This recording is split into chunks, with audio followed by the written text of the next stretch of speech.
was it like to grow up with a big family, 8 kids, and especially with 5 girls right here in this bedroom? It was a lot of fun, definitely having 5 girls in this room. I was the 4th out of the 5 girls, so I was kind of low on the totem pole. But I got lots of extra handouts. But it was good. We all learned to share our clothes, our shoes, space. Definitely space, closet space.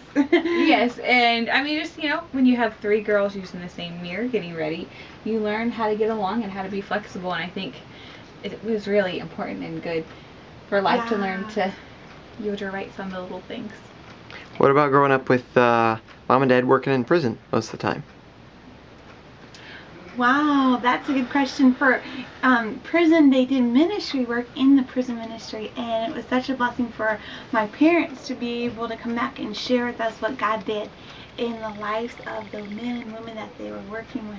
And it gave us a desire to be able to one day work in the ministry, as the prison ministry, just volunteering on like once a month or sometimes once a week, and just be able to go in and see God change lives.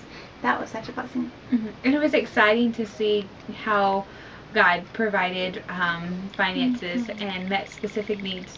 And there's not a lot of books and material, Bible study material for the inmates, and so just seeing God provide a printer for my dad to be able to print tracts, and also to provide books, and the finances for a family to live. And so it was neat to see how God loves us and is interested in meeting even the little specific needs that we have.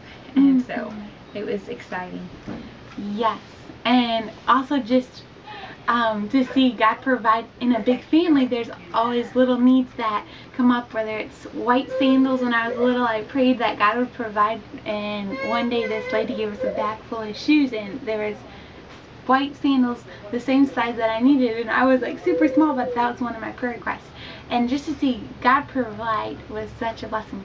But it sure has been fun to be back home, even now that we're both married and both have kids now. So just kind of I've been learning a lot from my little sister about being a mom, and is everything okay, or what should I do if I just fed him and changed his diaper and he's still pretty fussy, and Anna's like, well, he probably has an air bubble, so I gotta pat him on his back, and all of a sudden I'm like, oh, that's the problem. So it's been fun to learn from Anna. Priscilla's a great mom, and I think I'm excited to see how God uses David and Priscilla and little Paul. Yes.